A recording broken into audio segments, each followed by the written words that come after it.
नमस्कार, मैं हूं सौरभ शर्मा। प्रधानमंत्री नरेंद्र मोदी को आज सोनिया गांधी पर अटैक क्यों करना पड़ा? प्रधानमंत्री मोदी को आज क्यों कहना पड़ा कि कुछ विदेशी शक्तियां हैं जो उकसा रही हैं? 2 दिन तक प्रधानमंत्री हर रैली में बजरंग बली से शुरुआत कर रहे थे। आज नरेंद्र मोदी ने गेम बदला, गियर बदला।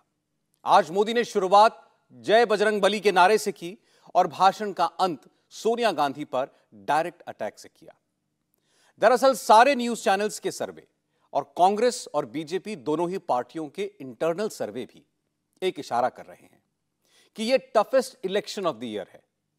नंबर 1 पार्टी और नंबर 2 पार्टी के बीच 5-10 सीटों का फासला बाकी है। मुख्यमंत्री कौन बनेगा और किसका बनेगा, इसका फैसला इन्हीं 5-10 सीटों के बीच होगा। जब चुनाव इतने कांटे का हो तो बस एक दांव ऐसा लगाना पड़ता है। रेस में बस आपको आखिर में थोड़ी सी रफ्तार बढ़ानी पड़ती है ताकि आप फिनिशिंग लाइन को पार कर सकें। कर्नाटक चुनाव में फिनिशिंग लाइन से कौन सी पार्टी कितनी दूरी पर खड़ी है और आज जो प्रधानमंत्री नरेंद्र मोदी ने कहा, इससे अगले 24 घंटे में बीजेपी कैसे जीत सकती है, आज का सर्वे क्या कहता है और प्रधानमंत्री मोदी क्या कह रहे हैं, ये दोनों देखिए। एक ऐसा चुनाव जिस पर नरेंद्र मोदी की पैनी नजर है।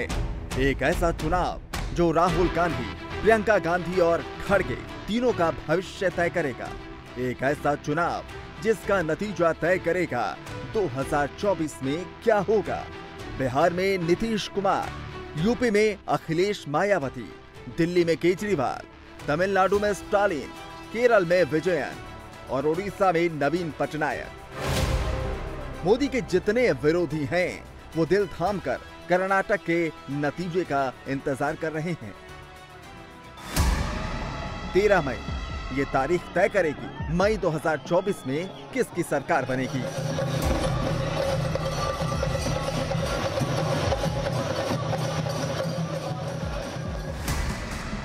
तेरह मई को बेंगलुरु से दिल्ली का रास्ता तय होगा। साफ हो जाएगा 2024 में कौन प्रधानमंत्री बनेगा।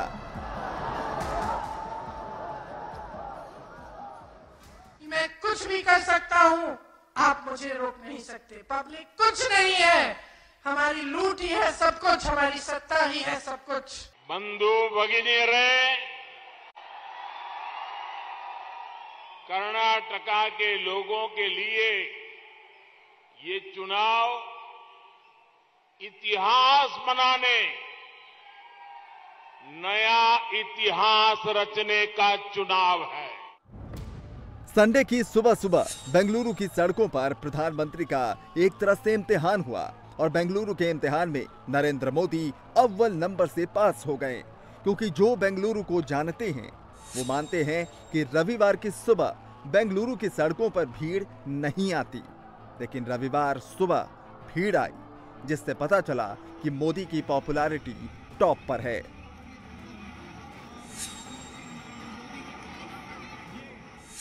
कोई पॉलिटिकल पार्टी 11 बजे के पहले कोई कार्यक्रम करने की हिम्मत नहीं कर सकती। बड़े शहर में तो कभी नहीं कर सकती है। और आज सुबह सुबह बेंगलुरु में बारिश हो रही थी। वरुण देवता आशीर्वाद देने के लिए पधार गए थे और मैं सुबह सुबह जनता जनार्दन के दर्शन के लिए निकला और ईश्वर रूपी जनता जनार्दन ने पुष्प वर्षा करके अपना आशीर्वाद बरसाया। तो क्या नरेंद्र मोदी अकेले अपने दम पर कर्नाटक के सीएम बनाएंगे?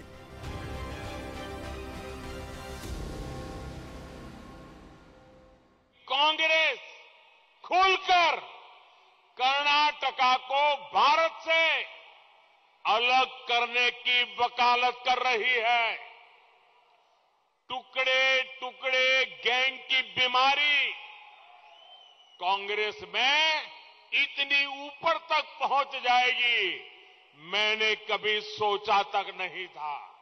कांग्रेस के एक प्रधानमंत्री श्रीमान राजीव गांधी वो खुद पब्लिक मीटिंग में बोलते थे कि वो दिल्ली से 1 रुपया भेजते हैं तो गरीब के पास 15 पैसा पहुंचता है, 85 पैसा चोरी हो जाता है। ये कांग्रेस के प्रधानमंत्री जब सरकार में थे और पंचायत से पार्लियामेंट तक कांग्रेस की सरकार थी, तब 85% कमीशन ये कांग्रेस के प्रधानमंत्री खुद स्वीकार करते थे। कांग्रेस ने भाई को भाई से बांट दिया, कांग्रेस ने राज्यों को आपस में लड़ाया, कांग्रेस ने देश में जाति और सांप्रदायिक आग भड़काने में कोई कसर नहीं छोड़ी है। और जब जब उन्होंने ऐसे किया है, भारत की जनता उन्हें हराने के लिए एकजुट हो गई है। क्या कर्नाटक में मोदी मोदी हो रहा है?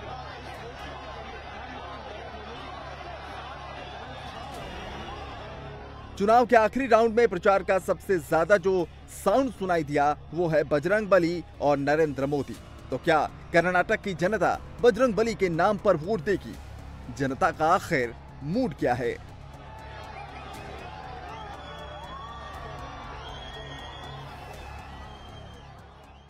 इसके बाद जो सबसे ज्यादा चर्चा चुनाव में हो रही है वो बजरंग दल को लेकर है। इस पर भी सवाल रखा गया जनता के सामने। सवाल ये कि बजरंग दल पर बैन कांग्रेस पर क्या असर डालेगा। 29% लोग कह रहे हैं कि भारी नुकसान कांग्रेस को इस फैसले के बाद हो सकता है, जबकि 41% लोग ये कह रहे हैं कि थोड़ा नुकसान कांग्रेस को उठाना पड़ सकता है। 24% लोग ऐसे हैं जो कह रहे हैं कि इस फैसले से कांग्रेस को कोई भी नुकसान नहीं उठाना पड़ेगा, और 6% लोग ऐसे हैं जो ये कह रहे हैं कि उन्हें नहीं पता क्या होगा और क्या नहीं होगा। लेकिन फिलहाल बजरंग दल की चर्चा सबसे ज्यादा है और 29% लोग ये मानते हैं कि भारी नुकसान हो सकता है, जबकि 24% लोग ऐसे हैं जो ये मानते हैं कि नुकसान नहीं होगा, और 41% लोग ऐसे हैं जो कह रहे हैं कि थोड़ा नुकसान होगा। अपने घोषणा पत्र में बजरंग दल पर बैन की बात करके कांग्रेस ने हिंदू वोट बैंक को नाराज तो किया है। करीब 70% लोग कह रहे हैं कि कांग्रेस ने बेवजह बजरंग दल को मुद्दा बना दिया। क्या नरेंद्र मोदी बीजेपी के पास सबसे बड़े रामबाण हैं? क्या मोदी के नाम पर ही जनता ईवीएम का बटन दबाएगी? कर्नाटक में एक नया पैटर्न दिखाई दिया। कर्नाटक की जनता कह रही है नरेंद्र मोदी के टक्कर में कोई नहीं है, लेकिन वही वोटर ये कह रहा है कि ये चुनाव कर्नाटक के मुख्यमंत्री का है, प्रधानमंत्री का नहीं।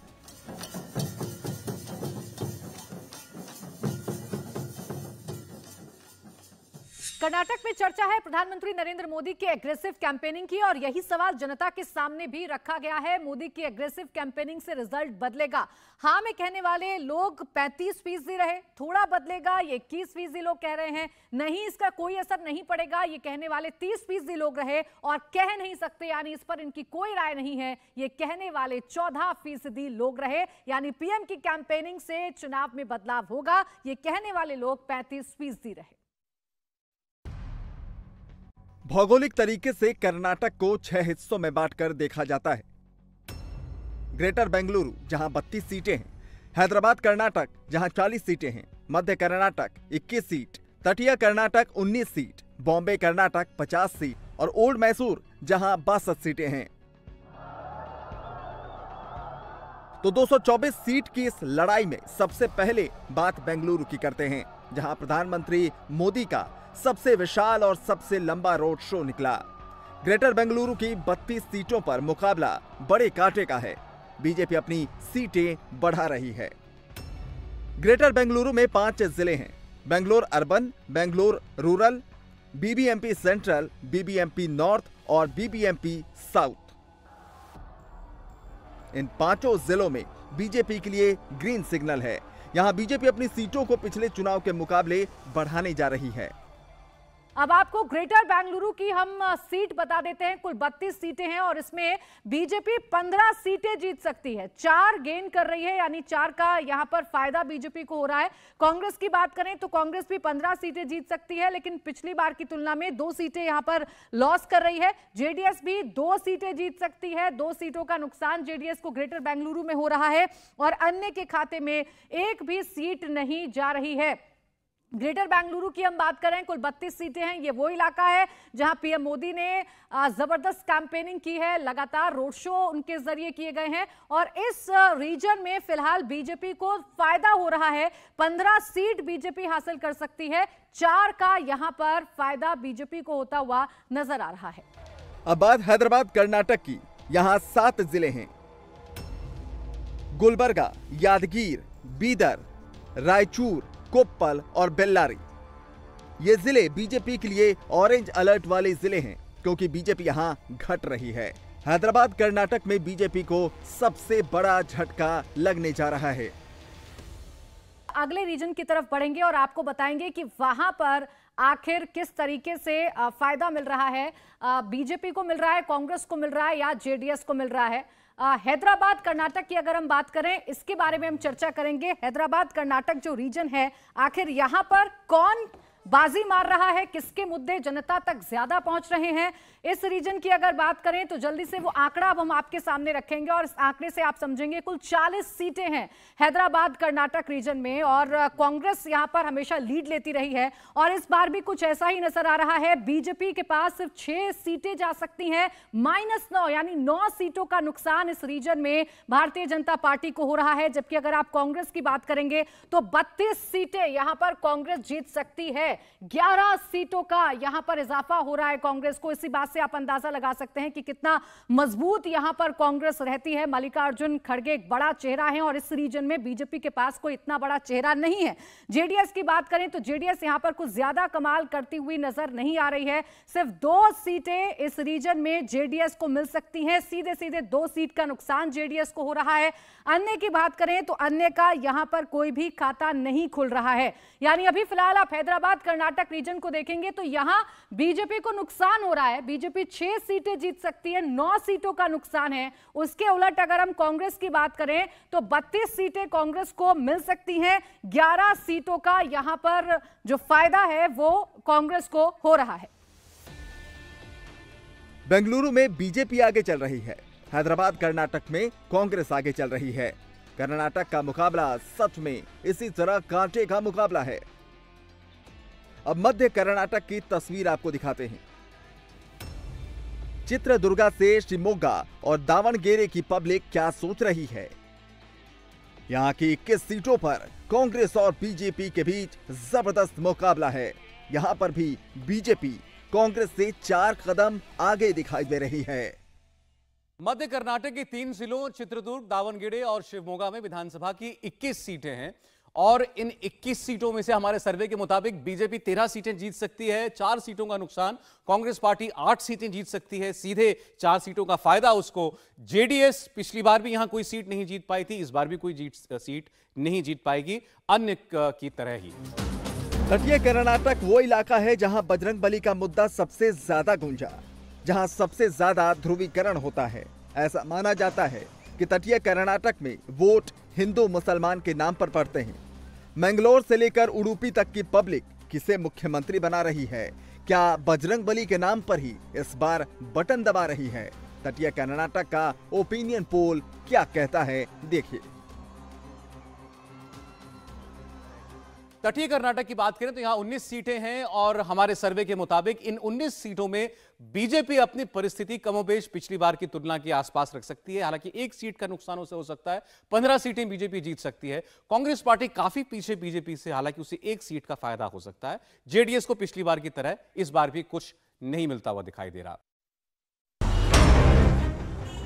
बॉम्बे कर्नाटक के इलाके में 50 सीटें हैं। यहाँ बीजेपी ने महाराष्ट्र से आए नेताओं को उतारा था। बेलगाम से लेकर बीजापुर तक, गडग से लेकर हावेरी तक, यहाँ की पब्लिक के दिमाग में इस वक्त किसका नाम चल रहा है? पिछली बार बीजेपी ने बॉम्बे कर्नाटक के इलाके में कमल खिलाया था। ओपिनियन पोल कहता है कि बीजेपी का जलवा इस इलाके में कायम रहने वाला है।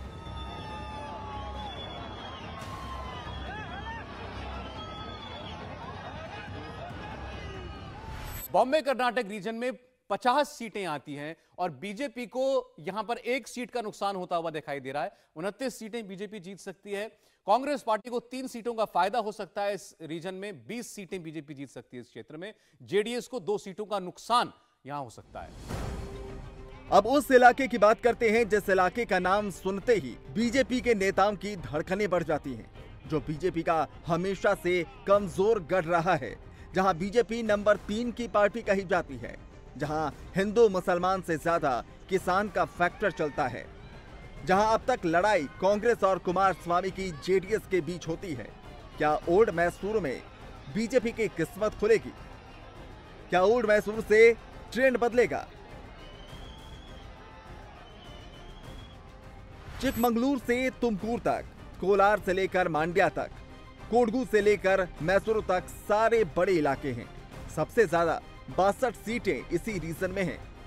इंडिया टीवी सीएनएक्स का ओपिनियन पोल कहता है कि ओल्ड मैसूर इलाके से बीजेपी के लिए अच्छी खबर नहीं आने वाली।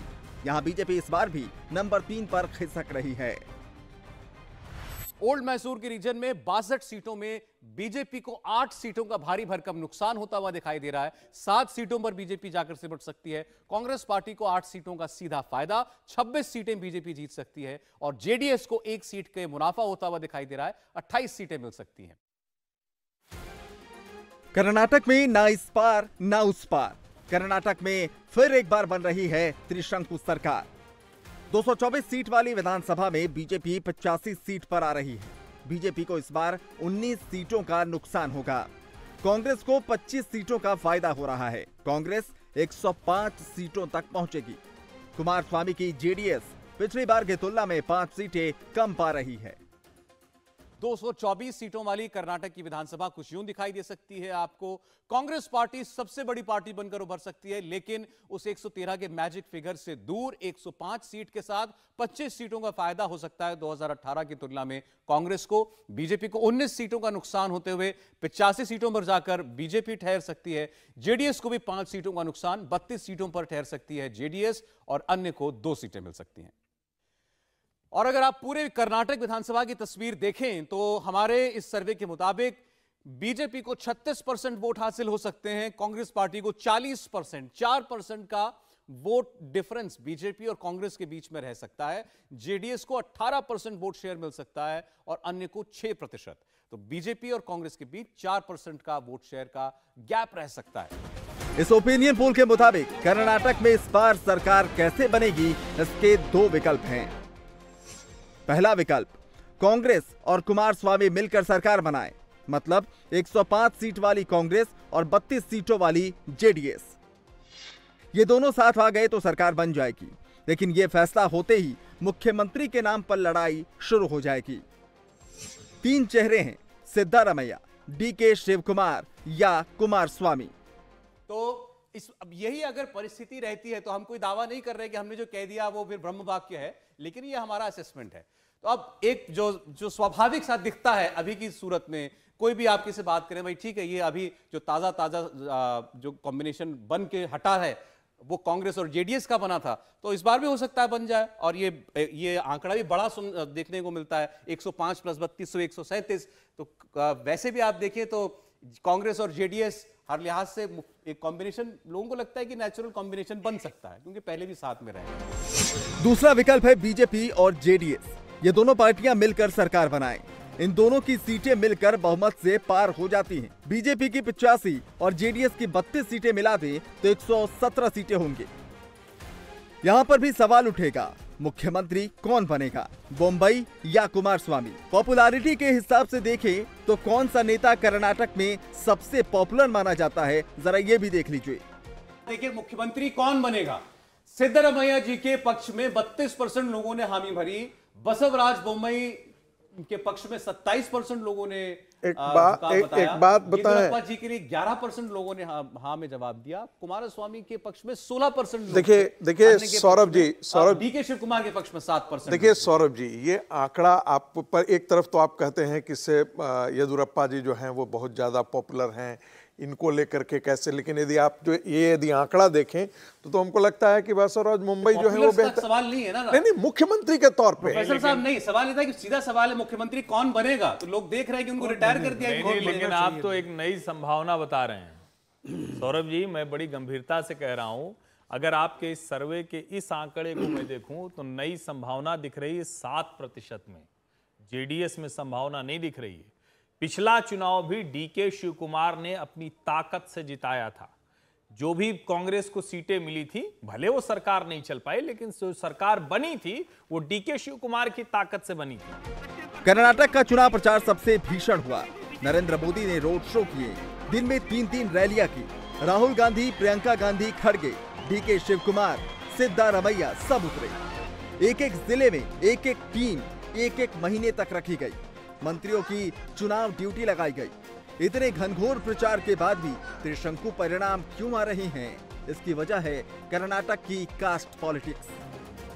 हिंदुस्तान के बड़े राज्यों में कर्नाटक ऐसा राज्य है जहां 100 में से 66 वोटर ओबीसी समुदाय या कहें पिछड़े समाज से आते हैं, यानी पिछड़े वोटर्स का गढ़ है कर्नाटक।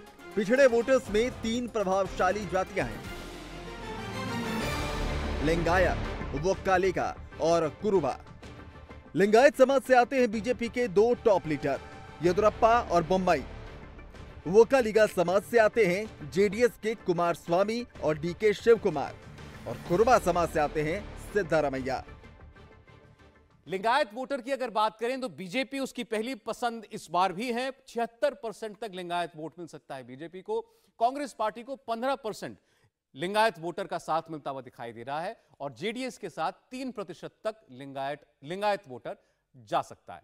अगर वोक्कालिगा वोटर की बात करें, अभी तक जेडीएस उसकी पहली पसंद नजर आता रहा है हर चुनाव में, इस बार भी वैसा ही है। 56% तक वोक्कालिगा वोट जो है वो एचडी कुमारस्वामी के साथ जा सकता है, 17% बीजेपी के साथ, 18% कांग्रेस पार्टी के साथ, और अन्य के साथ 9% वोक्कालिगा वोट जा सकता है। कुरुबा वोट बैंक की अगर बात करें तो ये जो जनसमूह है ये 15% तक बीजेपी के साथ, 75% तक कांग्रेस पार्टी के साथ, 8% जेडीएस के साथ और 2% अन्य के साथ। दलित वोटर में भी इस बार बराबर का बंटवारा है। इस बार आदिवासी वोटर्स कांग्रेस की ओर खिसका है। ओपिनियन पोल से मिली तस्वीर नेशनल पॉलिटिक्स के बारे में क्या इशारा करती है?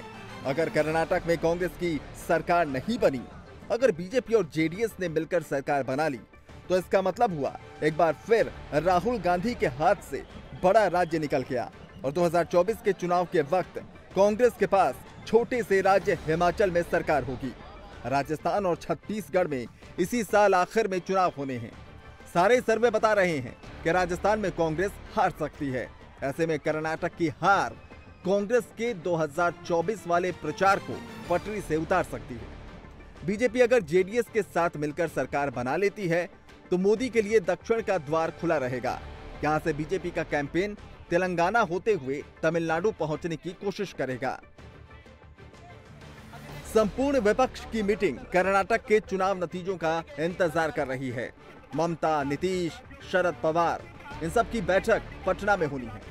18 मई की तारीख अभी तक तय हो चुकी है। अगर कांग्रेस कर्नाटक का चुनाव जीत लेती है, कर्नाटक में सरकार बना लेती है, तो उसके लिए सीटों के मोलभाव का अच्छा मौका होगा। वरना सभी विपक्षी पार्टियां पलटकर कह देंगी कि अगर कर्नाटक का चुनाव नहीं जीत पाए तो 2024 का चुनाव कैसे जीतोगे? मतलब एक लाइन में कहे तो कर्नाटक का नतीजा मोदी की पार्टी और मोदी विरोधियों दोनों के लिए सबसे बड़ा टर्निंग पॉइंट है। उत्तर प्रदेश में योगी सरकार मुस्लिमों को प्रधान बना रही है, ये खबर सुनकर चौंक गए होंगे। उत्तर प्रदेश में ऐसा पहली बार हुआ है कि बीजेपी ने मुस्लिमों को इतनी बड़ी तादाद में उम्मीदवार बनाया है। इस खबर को माइक्रोस्कोप से देखने की जरूरत है। योगी मुस्लिमों को हिंदू इलाकों से भी उतारा है, मुस्लिम इलाकों से भी टिकट दिया है। खबर यह है कि बीजेपी के मुस्लिम कैंडिडेट चुनाव में विपक्षी दलों से आगे हैं। योगी ने मुस्लिमों को केवल टिकट जिताने के लिए दिया है। असद के एनकाउंटर के बाद, अतीक और अशरफ के मर्डर के बाद, मुख्तार अंसारी को जेल भेजने के बाद योगी ने किन मुसलमानों को टिकट दिया है, इसकी चर्चा भी हो रही है, पर्चा भी छपा है। क्या है योगी का प्लान? पूरी खबर आइए समझते हैं।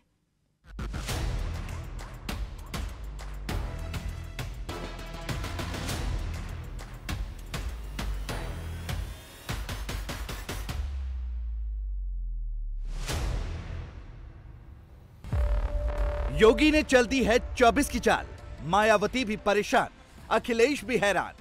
यूपी के लोकल चुनाव यानी नगर निगम में योगी आदित्यनाथ ने कुल 395 मुस्लिम कैंडिडेट उतारे हैं, जिसमें 6 नगर पालिका के अध्यक्ष, 32 नगर पंचायत के अध्यक्ष कैंडिडेट हैं, 100 पार्षद और 257 सभासद को टिकट दिया है। मुस्लिमों में भी बीजेपी ने सबसे ज्यादा फोकस गरीब मुस्लिमों को किया है, मतलब पसमानदा मुस्लिम। योगी आदित्यनाथ ने आज बरेली में रैली की। बरेली में जुटी भीड़ के सामने योगी आदित्यनाथ ने कहा कि आज यूपी में सब सुरक्षित है, कानून व्यवस्था दुरुस्त है, डबल इंजन की सरकार लोगों के लिए विकास का काम कर रही है।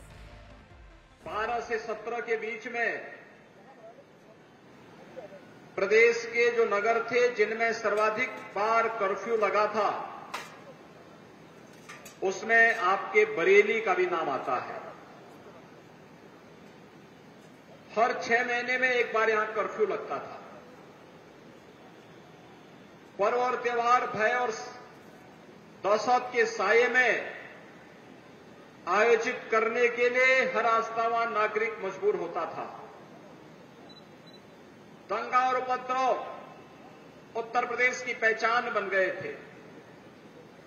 लेकिन मुझे प्रसन्नता है, पिछले 6 वर्ष में न केवल बरेली बल्कि पूरा उत्तर प्रदेश दंगा मुक्त भी हुआ है, उपद्रव मुक्त भी हुआ है, कर्फ्यू से मुक्त भी हुआ है और कांवड़ यात्रा के लिए आज उत्तर प्रदेश अपनी पहचान बनाता है।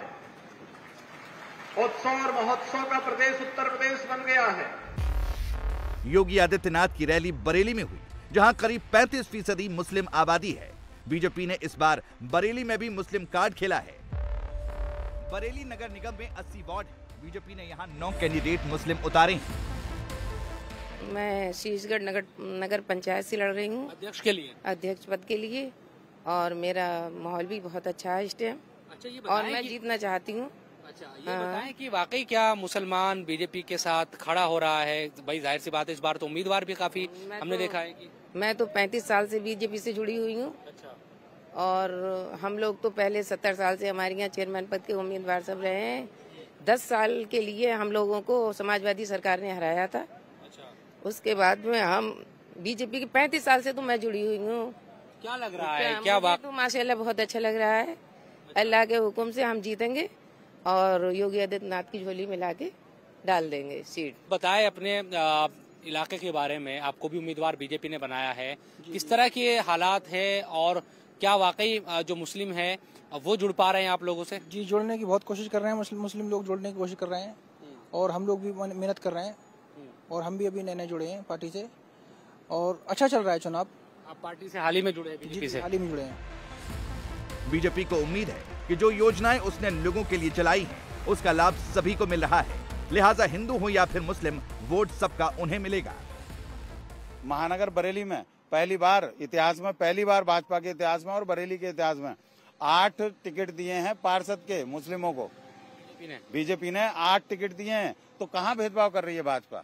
आपका नाम क्या है? मेरा नाम हाजी शाकिर रजा नाम है मेरा। अच्छा शाकिर साहब, आप बताएं कि ये जो 8 टिकट दिए हैं मुस्लिम इलाकों में है, जाहिर सी बात है वहाँ पर जुड़ रहा है मुसलमान। आप लोग जब बातें करते होंगे, क्योंकि चर्चा है अब 11 तारीख को यहाँ वोटिंग होनी है, तो उससे पहले क्या चर्चाएं चल रही है? क्योंकि सपा समाजवादी पार्टी ये कह रही है कि वो मुसलमानों का प्रतिनिधित्व सही तरीके से करती है। बीजेपी कहाँ खड़ी है? बीजेपी बहुत अच्छी जगह पे खड़ी है, क्योंकि हम लोग जब चर्चा करते हैं, मैं जाता हूँ बाड़ा में, जा रहा हूँ घूमने के लिए, प्रचार कर रहा हूँ, तो लोग बोल रहे हैं हमें विकास चाहिए। विकास बहुत हो रहा है हमारे यहाँ बरेली में। आप देख लीजिए, चारों तरफ आप उठा के देखेंगे तो ऐसा लग रहा है कहाँ पे आ गए। इससे पहले सपा सरकार थी, मेयर थे, कुछ नहीं था, लेकिन अब आप देखिए 4 लेन 6 लेन रोड हो गए। योगी जी का जो काम है वो क्या पसंद आता है मुस्लिम समाज को, या क्या फिर ऐसी चीजें आपको दिखाई देती है कि ये नहीं होना चाहिए? देखिए, पहले योगी जी ने गुंडागर्दी खत्म कर दी। लोग अवैध कब्जे होते थे, जमीनों पे कब्जे होते थे, वो सारे खत्म हो गए। अब भू माफिया डर रहे हैं, बिल में छुप गए, कहीं नहीं, किसी का आप देख लीजिए, कहीं कोई कब्जा नहीं है अवैध, किसी का घर नहीं, कुछ नहीं हो रहा है, सिर्फ विकास हो रहा है। 2014 से पीएम मोदी के सहारे बीजेपी का ग्राफ लगातार बढ़ता जा रहा है। 2019 के लोकसभा चुनाव से पहले पीएम मोदी ने 3 तलाक कानून पास किया, जिससे मुस्लिम समाज की आधी आबादी प्रभावित थी। मुस्लिम समाज में इसका अच्छा मैसेज भी गया, नतीजा चुनाव में दिखाई दिया। 2017 के बाद यूपी में मोदी योगी की जोड़ी काम कर रही है। हर मंच से डबल इंजन की बात होती है। दावा किया जाता है कि इसका असर ग्राउंड पर दिखाई दे रहा है। बीजेपी को जो वोट मिले वो उसकी नीतियों की वजह से मिले, जो उसने गरीबों के लिए बनाई। बीजेपी के रणनीतिकार मानते हैं कि पसमानदा मुस्लिमों को पार्टी से जोड़ने में सबसे ज्यादा मददगार मोदी सरकार की गरीब कल्याण योजनाएं होंगी, जिनमें प्रधानमंत्री आवास योजना, उज्ज्वला योजना, प्रधानमंत्री किसान सम्मान निधि, आयुष्मान भारत, प्रधानमंत्री जीवन सुरक्षा योजना जैसी अनेक योजनाओं का फायदा पसमानदा मुस्लिमों तक पहुंचाना है। मोदी ने जो सोचा, योगी ने यूपी में उसको करके दिखाया, जिसका असर है कि अब बीजेपी को उम्मीद है कि मुस्लिमों में भी बीजेपी की पैठ बढ़ेगी। जितने भी किए हैं उन्होंने डेफिनेटली औरतों के लिए तो बहुत कुछ किया है मोदी सरकार ने। इस बात को तो बिल्कुल हम उसको गलत ठहरा ही नहीं सकते। आज हम ही लोग बिना डर के कहीं भी निकल जाते हैं। मोदी सरकार बेस्ट है। महिलाओं की सुरक्षा के लिए कदम उठाए, बिल्कुल महिलाओं की सुरक्षा के लिए बहुत कदम उठाए हैं उन्होंने। लोग ये कहते हैं कि भेदभाव हो रहा है, और अब ये देख रहे हैं आपकी हमने कई इनकाउंटर्स देखे और तमाम चीजें, उन तमाम चीजों में कहा जा रहा है कि हिंदू और मुसलमान किया जा रहा है। आपको क्या लगता है? वो जैसा जिसने किया वो वैसा भरा। उस एक चीज को हमें ये लेडीज को ये सब पॉलिटिक्स से आप सब दूर रखें। हमारे जो रोजमर्रा के काम है, जो हमारी नीड्स हैं, वो बेसिकली पूरी होने चाहिए। बस शायद कोई परेशानी नहीं, बेखटक लड़की औरतें जाती हैं, कोई दिक्कत नहीं है। किसी तरह का कोई इस तरह नहीं डर है, वो खौफ नहीं है लड़कियों को भी। जो पुलिस का काम है, खासतौर पर कानून व्यवस्था जो योगी सरकार की है, वो मजबूत है, ठीक है। A1 बस वही एक चीज है इस गवर्नमेंट की जो A1 है, कहना पड़ेगा। बताओ, गवर्नमेंट की जितनी भी सुरक्षा व्यवस्था है जी, वो हेल्पलाइन बहुत अच्छी है। क्या आपको नजर आता है कि जो मजबूती देती है इस सरकार में? सबसे अच्छी चीज तो ये है कि पहले लेडीज के लिए आपने देखा होगा रात में निकलने बैठने में कितनी परेशानी हुआ करती थी, मगर आज के दौर में प्रशासन जो है वो वेल एंड गुड। इन्होंने वुमेन्स के लिए एक हेल्पलाइन चलाई, वुमेन्स के लिए एक इन्होंने बस सेवा चला रखी है, मतलब ज्यादातर लेडीज पे तवज्जो दी। और हमारे जो प्रधानमंत्री हैं उन्होंने भी कन्याओं के लिए सुकन्या योजना लागू करी। इसी तरीके की कई स्कीमें, मतलब मुस्लिम कम्युनिटी में भी उन्होंने सबका साथ सबका विकास के हिसाब से काम किया। ये सच है क्या? हाँ, सच है, ये सच है। सबका साथ सबका विकास जो मोदी सरकार कहती है, योगी सरकार कहती है, करा भी है, वो करा है, वो भी जैसे इन्होंने कहा वैसे ही करा है। आप यहाँ देखिए, हमारा जो आजाद इंटर कॉलेज का पोलिंग है, अभी यहाँ पे 11 तारीख को पोलिंग होनी है, तो आप 13 तारीख को जब नतीजे आए तो आप खुद देखिएगा कि आजाद इंटर कॉलेज से हमारे यहाँ बीजेपी को वोट पड़ता है या नहीं। कहते हैं कि भाई मुसलमान दूरी बना लेते हैं बीजेपी से, ऐसा बिल्कुल गलत कहा जिसने भी कही बात। वोट मिलते हैं, चंद नेता बीजेपी में अब वोट मिलते हैं, बीजेपी सोचता है मुसलमान के भाई बीजेपी को वोट। जाहिर सी बात है, सही कह रहे हैं कि जब आप वोट खुलेंगे पोलिंग में तो जितने भी मेयर के यहाँ बीजेपी के वोट जाहिर सी बात है मुस्लिम ही देंगे। देखिएगा आप उसको। मोदी ने पहले काम किया, गरीबों तक लाभ पहुंचाया। बीजेपी और मुस्लिम दोनों तरफ से ट्रस्ट को मजबूत किया जा रहा है, जिसका असर नगर निगम के चुनाव में देखा जा रहा है। 2017 के निकाय चुनाव में बीजेपी ने कुल 50 मुस्लिम कैंडिडेट को टिकट दिया था, जबकि इस बार इन आंकड़ों में करीब 8 गुना इजाफा हुआ है। 395 टिकट बीजेपी ने मुस्लिमों को दिए हैं। मोदी जी की और योगी जी की जो योजनाएं हैं मुस्लिम समाज को लेकर, उन योजनाओं से मुस्लिम काफी प्रभावित है। और मेरा तो कहना है मुस्लिम समाज को वोट एक तरफा भारतीय जनता पार्टी को, मोदी योगी को इन नाम पर देना चाहिए। क्या योजनाएं प्रभावित करने वाली है, किस तरह की चीजें होती है? क्योंकि कहा तो ये जाता है कि भेदभाव हो रहा है, पक्षपात होता है मुसलमानों के साथ योगी सरकार में, ये तमाम आरोप विपक्ष लगाता है। वैसे वो कुछ अलग टाइप के लोग रहे होंगे, वरना कोरोना काल जिस समय देश में महामारी फैली हुई थी पूरी दुनिया में, उस समय हम लोगों के घर पे अगर राशन देने कोई आता था तो भाजपा के लोग आते थे। मेयर उमेश गौतम यहाँ से भाजपा से चुनाव लड़ रहे हैं, वो घर घर जाके उन्होंने ये नहीं देखा कि मुस्लिम को सहायता पहुंचा रहा हूँ या हिंदू को सहायता पहुंचा रहा हूँ। हम लोगों के घर पे खाने को रोटियां नहीं होती थी मुस्लिम समाज के घर में, भाजपा वाले हम लोगों के घर आए, दवाइयां दिलवाई और तमाम हमें मतलब उस समय हमारे पेट भरने का काम भारतीय जनता पार्टी ने किया। मुसलमानों का बिल्कुल सोचना साफ है, हम लोग पूरी तरीके से भाजपा के साथ हैं, क्योंकि भाजपा ने मुसलमानों के संग जो किया जो दूसरे गैर भाजपाई दल नहीं कर पाए। जैसे कि प्रधानमंत्री आवास योजना के तहत हम लोग को मकान दिए, हमारे सरों पर छत नहीं थी, हमारे लोगों को छत दी। सबसे बड़ी योजना आयुष्मान कार्ड, जिसमें 5 लाख रुपए का इलाज फ्री है। हमारे समाज के ज्यादातर लोग सब गरीब तबके से हम लोग आते हैं, हमें सबसे ज्यादा इलाज की जरूरत है।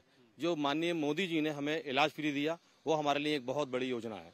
उसके बाद महीने में 2 बार राशन की व्यवस्था कराई और ऐसी बहुत सी योजनाएं हैं जो मुसलमानों के लिए की है बिना भेदभाव के।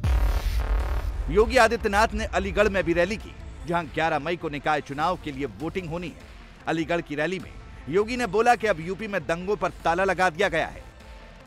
अलीगढ़ के ताले का सही इस्तेमाल किसी ने किया है, ये डबल इंजन की सरकार ने किया है। उत्तर प्रदेश में दंगों पर ताला लग गया है। अलीगढ़ का ताला आज उत्तर प्रदेश के दंगों में लग करके उत्तर प्रदेश दंगा मुक्त हो चुका है। आज क्या नहीं है अलीगढ़ में। मैं जब भी आता था अलीगढ़ के लोग कहते थे कि अलीगढ़ के लिए एक ही बात कहते थे कि अलीगढ़ में भी अपना एक राज्य विश्वविद्यालय होना चाहिए। हम लोग ढूंढते रहे कहां से ये होगा, और भाइयों बहनों जैसे जमीन की व्यवस्था हुई, महाराजा महेंद्र प्रताप सिंह जी के नाम पर, जिन्होंने देश की स्वाधीनता में बड़ी पंक्ति में चल करके देश की आजादी की लड़ाई को आगे बढ़ाया था, जिन्होंने देश के अंदर प्रदेश के अंदर अच्छी शिक्षा के लिए अलीगढ़ मुस्लिम विश्वविद्यालय को जमीन दी थी। अलीगढ़ मुस्लिम विश्वविद्यालय में भले ही उनके नाम का कोई शिलापट न हो, लेकिन भारतीय जनता पार्टी की डबल इंजन की सरकार ने राजा महेंद्र प्रताप सिंह के नाम पर एक राज्य विश्वविद्यालय के निर्माण का कार्य इसी अलीगढ़ में प्रारंभ कर दिया है। अलीगढ़ में करीब 20% मुस्लिम हैं। बीजेपी ने अलीगढ़ में भी मुस्लिम कैंडिडेट उतारा है। अलीगढ़ नगर निगम में 90 वार्ड है। बीजेपी ने यहाँ 19 मुस्लिम कैंडिडेट को टिकट दिया है, जिसमें 15 कैंडिडेट पसमानदा मुस्लिम हैं, 4 कैंडिडेट अशरफ मुस्लिम हैं, यानी मुस्लिमों के उच्च वर्ग से आते हैं। बीजेपी पीएम मोदी और यूपी के सीएम योगी आदित्यनाथ को लेकर अलीगढ़ के मुस्लिम क्या कह रहे हैं, उसे भी सुनिए। पसंद आ रहा है, बहुत ज्यादा, बहुत अच्छा कर रहा है मोदी हमारे लिए, पर बहुत सहूलियत कर रखी है उन्होंने हमारे लिए, हर आरामदायक कर रहा है। क्या चीजें आपको लगता है कि इन चीजों में हमें फायदा मिल रहा है? हमें हर चीज की फायदा दे रखी है उन्होंने, राशन से लेकर हर चीज की दे रखी है। राशन मिलता है? जी, महीने में जो राशन सब कुछ मिलता है। मोदी ने जितनी हमारे लिए सहूलियत उतार रखी है वो सब चीज हमें मिलती है। मुस्लिम महिलाएं खुश है क्या सरकार में? क्या चीजें हैं? हमें देखो गैस की भी उन्होंने सहूलियत दी है, राशन की भी दी है, और वैसे भी हमें अच्छी उसमें वो कर रहा है, हर सहूलियत हमारी पूरी कर रहा है, हर मांग पूरी कर रहा है। इंडिया टीवी हर वक्त हर जगह डाउनलोड करने के लिए सर्च करें India TV news Google play store या ऐप स्टोर पर।